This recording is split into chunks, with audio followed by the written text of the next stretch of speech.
ألم يأن للذين آمنوا أن تخشع قلوبهم لذكر الله وما نزل من الحق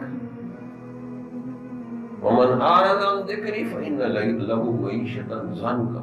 عجیب و غریب آیا.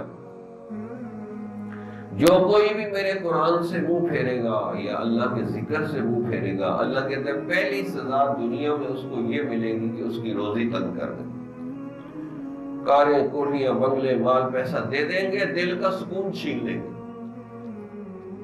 یہ پہلی سزا ملی ہے کہ قرآن سے منہ پھیرا، ذکر سے منہ پھیرا.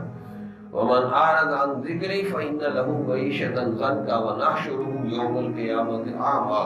اور قیامت والے دن یہ سزا ہوگی کہ یہ آنکھوں سے اندھا کر کے اس کو اٹھائیں. قال رب لما حشرتنی اعمی. اے میرے رب تو نے مجھے آنکھوں سے اندھا کر کے کیوں اٹھایا؟ اللہ تعالیٰ جواب دیں گے رب لما حشرتنی اعمی ومن اعرض عن ذکری فإن له معیشۃ ضنکا ونحشرہ یوم القیامۃ اعمی.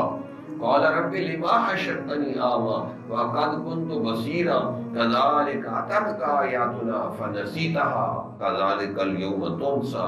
تیرے پاس میرے قرآن کی آیات آئی، تو نے ان کو بھلا دیا، جاؤ ہم نے تجھے بھلا دیا. تیری تک ہی نہیں پڑھتی تھی قرآن، تیرے پاس فرصت ہی نہیں تھی میرا کلام پڑھنے کی. ناول پڑھتا تھا، اخباریں پڑھتا تھا، موبائل کے میسج پڑھتا تھا، اور تو موبائل جتنی بھی ہوئے میرے قرآن کو اہمیت نہیں دیتا تھا. نکل جائے یہاں سے.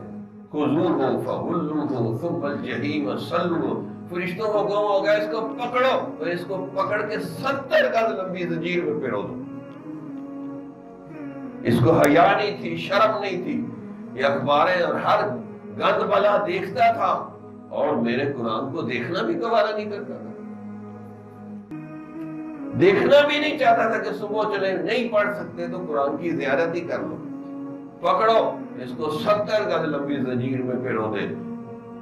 اللہ ایسا جلانا ہوگا. اللہ خذوہ فغلوہ ثم الجحیم، یعنی خذوہ فغلوہ ثم الجحیم ثم سبع ذرائع، 70 گز لمبی زنجیر میں پھیرو دو.